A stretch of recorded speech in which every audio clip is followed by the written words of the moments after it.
Salut à tous, on se retrouve aujourd'hui sur Word 2016 pour voir ensemble comment personnaliser une puce dans une liste. Alors une puce, qu'est-ce que c'est? C'est tout simplement le petit symbole qui est juste ici dans une liste et qui se met avant votre texte. Là par exemple, la puce c'est un petit rond noir. Donc on va voir ensemble comment personnaliser ça pour changer l'apparence de la puce. Je vais d'abord sélectionner toute ma liste pour dire que c'est toutes les puces de cette liste-là que j'ai envie de modifier. Puis après ça, je vais me rendre dans l'onglet Accueil de mon ruban, juste ici. Et là, vous voyez qu'il y a l'icône des puces.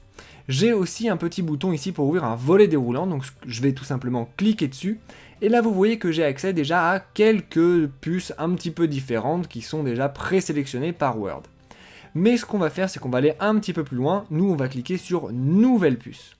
Lorsque je fais ça, eh bien vous voyez que j'ai une nouvelle fenêtre qui s'ouvre où j'ai deux options qui vont me permettre de choisir une nouvelle puce ou une puce qui soit différente. J'ai l'option puce qui est juste là et j'ai l'option image qui est juste là. On va commencer par puce. Lorsque je clique dessus, j'ai à nouveau une nouvelle fenêtre qui s'ouvre. Et dans cette fenêtre, j'ai accès à, comme vous pouvez le voir, tout un tas de symboles. J'ai aussi accès aux mêmes symboles dans tout un tas d'autres polices si j'en ai envie. Alors il n'y a pas tout le temps les mêmes symboles pour toutes les polices, donc faites bien attention à ça simplement. Là, je choisis le symbole que j'ai envie d'utiliser si j'ai envie d'en utiliser un de cette liste-là.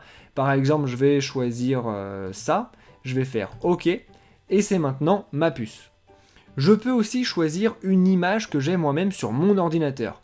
Par exemple, juste ici sur mon bureau, j'ai une sorte d'icône qui est un rond rouge avec une croix blanche à l'intérieur.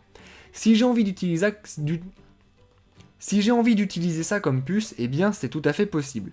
Pour ça, j'ai qu'à faire image, et là je vais aller sélectionner mon image, donc ici c'est cette image-là, et là vous voyez qu'elle s'est rajoutée ici.